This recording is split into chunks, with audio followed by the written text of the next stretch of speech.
والقرآن المجيد بل عجبوا أن جاءهم منذر منهم فقال الكافرون هذا شيء عجيب أإذا متنا وكنا ترابا ذلك رجع بعيد آمنت بالله صدق الله العظيم قاف والقرآن المجید، قسم ہے قرآن مجید کی کہ میرا رسول سچا ہے۔ بل عجبو، مگر یہ ندان حیران ہیں، ان جاءہم، کہ آیا ان کے پاس، منذر، ڈرانے والا، منہم، ان میں سے، فقال الکافرون، تو کہنے لگے کفار، ھذا شیء عجیب، یہ تو بڑی عجیب و غریب بات ہے۔ اذا متنا، وہ کہتے کیا جب ہم مر جائیں گے، وکننا ترابا، اور مٹی ہو جائیں گے تو پھر زندہ کیے جائیں گے۔ ذالک رجع بعید، یہ واپسی تو عقل سے بعید ہے۔ ذات محترم بھی آپ قرآن مجید فرقان حمید میں سے 26واں پارہ سورہ قاف کی آیت نمبر 1 تا 3 کی تلاوت اور ترجمہ سماعت فرما رہے تھے۔ کل کے درس میں ہم نے سورۃ قاف کا تعارف پڑھا کہ سورت کے اندر کس طرح کے مضامین بیان ہوئے ہیں۔ آج اللہ کی توفیق سے ہم سورہ قاف کو شروع کر رہے ہیں۔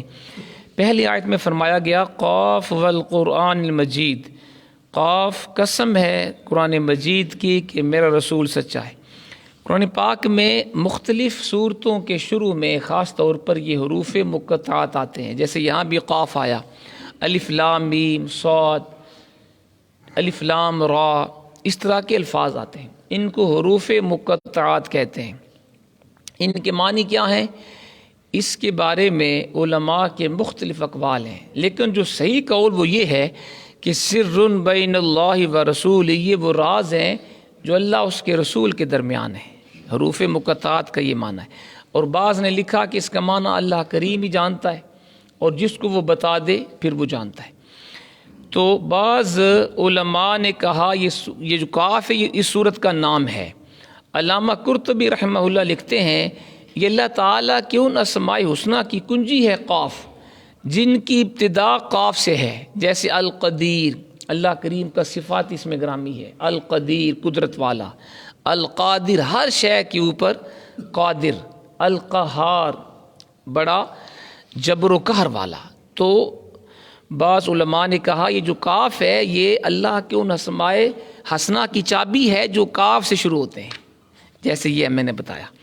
علامہ پانی پتی رحمہ اللہ نے لکھا کہ صحیح بات یہ ہے یہ اللہ اس کے رسول کے درمیان ایک رمز ہے، اشارہ ہے یا بید ہے، جس سے بعض راسخین فی العلم بھی جانتے ہیں۔ اللہ تعالیٰ ان الفاظ کا معنی صحیح جانتا ہے، اس کا پیارا رسول جانتا ہے اللہ کے بتانے سے، اور پھر علماء ربانیین جن کو اللہ نے وسیع علم عطا کیا وہ بھی اللہ کے بتانے سے جانتے ہیں۔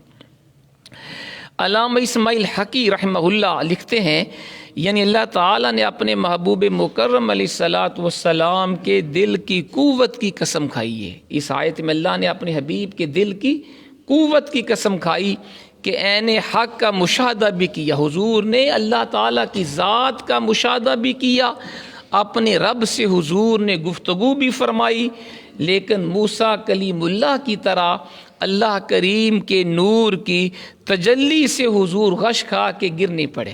یہ ہمارے آقا کی شان ہے۔ اگر آپ کو یاد ہو ہم نے پیچھے ایک مقام پر قرآن پاک کی وہ آیت آئی تھی کہ جب موسیٰ علیہ السلام نے کوہ طور پہ جا کے اللہ سے یہ عرض کیا تھا ربی ارنی، اللہ مجھے اپنا جلوہ دکھا، تو جواب آیا تھا لن ترانی، موسیٰ تو مجھے دیکھ نہیں سکتا۔ تو جب آپ نے اصرار کیا نہیں یا اللہ مجھے اپنا جلوہ دکھاؤ، تو اللہ کریم نے فرمایا پھر ایسے کرو کہ ڈائریکٹ تو آپ دیکھ نہیں سکتے مجھے، کوہ طور کے اوپر میں اپنے نور کی تجلی ڈالتا ہوں، آپ کوہ طور کو دیکھیے۔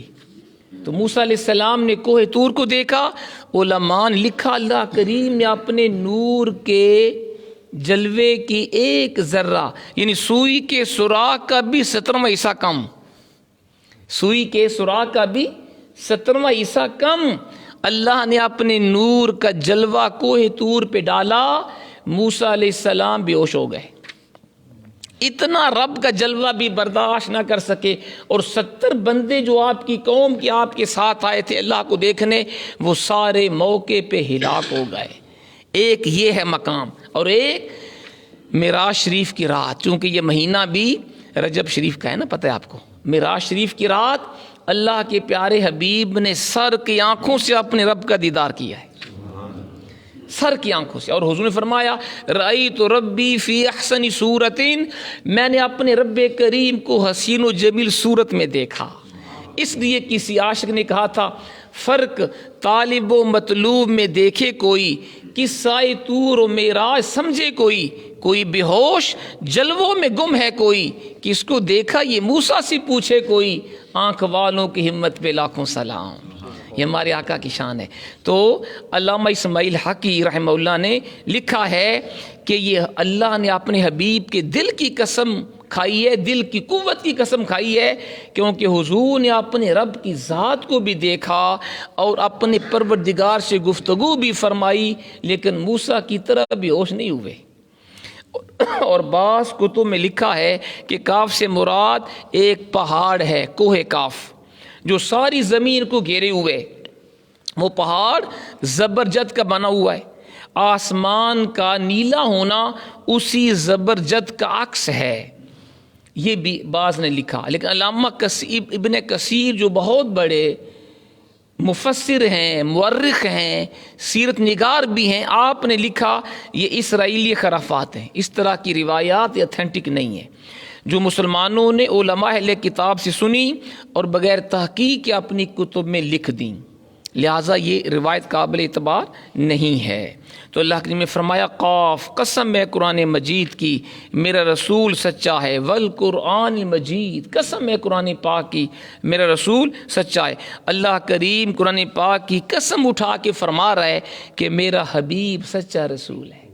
تو جس رسول پاک کی رسالت کی گواہی رب کریم دے، اور قرآن میں اللہ قسم کھا کے فرمائے میرا حبیب سچا رسول ہے، اگر کفار نہ مانے تو حضور کی شان میں کوئی فرق نہیں آتا۔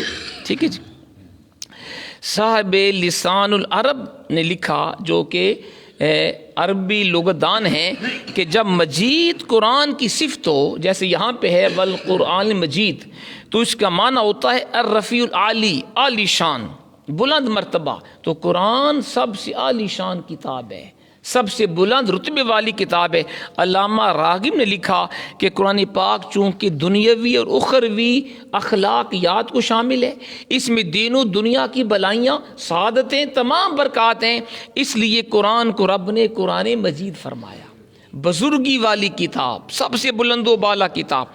اب آگے فرمایا بل عجبوا ان جاءهم منذر منهم فقال الكافرون هذا شيء عجیب، مگر یہ ندان حیران اس بات پر کہ آیا ان کے پاس ڈرانے والا ان میں سے، تو کہنے لگے کفار یہ تو بڑی عجیب و غریب بات ہے۔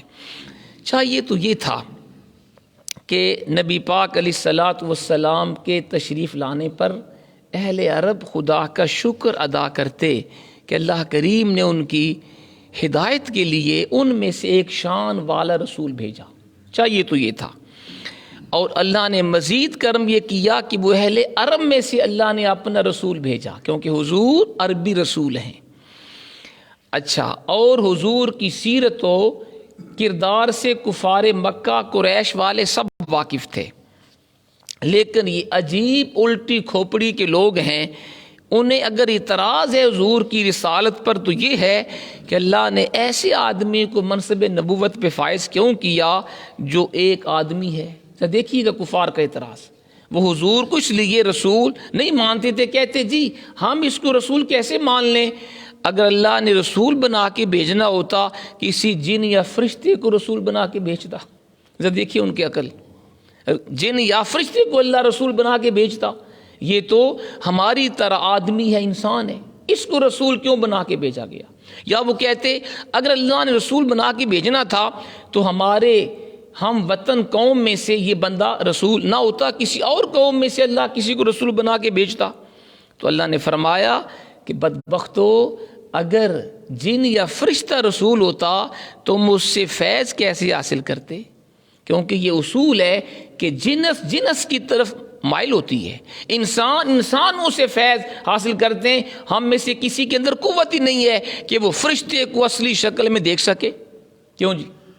فرشتے کوئی اور فرشتے یا جن کو تو آپ کو اچھی طرح جانتے ہیں آپ کہ جس بندے کے اندر جن آ جائے اس کو تو کنٹرول کرنا مشکل ہوتا ہے. چہ جائے کہ اللہ کسی جن یا فرشتے کو رسول بنا کے بھیجتا، پھر مخلوق خدا اس سے فائدہ کیسے اٹھاتی. تو قرآن نے کہا اللہ نے آدمیوں میں سے، انسانوں میں سے رسول بنا کے بھیجا اپنے پیارے رسول کو، تاکہ لوگ حضور کی سیرت سے، کردار سے درس حاصل کریں، سبق حاصل کیے اور ان سے اپنی اصلاح کریں. پھر فرمایا اِذَا مِتْنَا وَكُنَّا تُرَابًا ذَلِكَ رَجْعٌ بَعِيدٌ. وہ کہتے کیا جب ہم مر جائیں گے، مٹی ہو جائیں گے، پھر زندہ کیے جائیں گے؟ یہ واپسی تو عقل سے بعید ہے. دیکھیں جی، کفار کہتے کہ پہلی بات تو یہ ہے حیرت انگیز کہ ایک انسان نبی ہونے کا دعویٰ کر رہا ہے، یہ بھی عقل نہیں مانتی.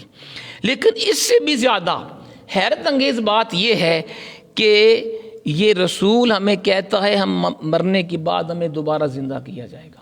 کہتے جی عقل مانتی نہیں. ایک بندے کو مرے ہوئے ہزاروں سال گزر گئے، اس کی ہڈیاں بھی گل سڑ گئیں، خاک میں مل گیا اس کا پورا بدن، تو کیسے اس کو زندہ کیا جائے گا؟ کہتے عقل نہیں مانتی. لہٰذا اس لیے یہ اللہ کا سچا رسول نہیں ہے، کیونکہ یہ ہمیں بتاتا ہے قیامت آئے گی تمہیں دوبارہ زندہ کیا جائے گا. تو یہ ایسی باتیں ہمیں بتا رہا ہے جو عقل نہیں مانتی. تو حضرت محترم قرآن پاک نے اس کا جواب کئی جگہوں پر دیا ہے، اور انشاءاللہ پیچھے بھی ہم نے پڑھا، آگے بھی آئے گا. عقل کے اندھو اللہ کی شان یہ ہے وہ کن کہے تو پوری کائنات بن جائے، ہے نا جی.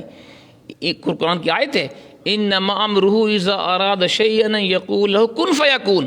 اللہ جب کسی کام کے کرنے کا ارادہ فرماتا ہے تو وہ صرف کن کہتا ہے، ہو جا، تو وہ چیز ہو جاتی ہے. فرمایا اللہ کی شان یہ ہے وہ کن کہے پوری کائنات بن جائے.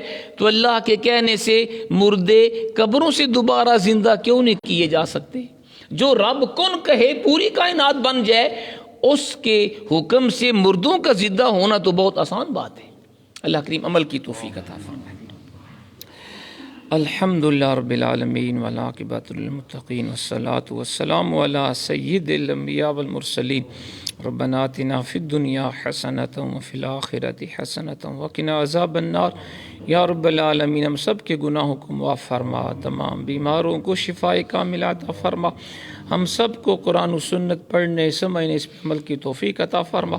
جو تیرے بندے درس قرآن میں تشریف لائے سب کے اوپر فضل و کرم فرما، مشکلات پریشانیوں کو دور فرما. ہم سب کو اپنی رضا عطا فرما. پیارے حبیب علیہ الصلوۃ والسلام کی محبت اور آپ کی اطاعت کی توفیق عطا فرما. ربنا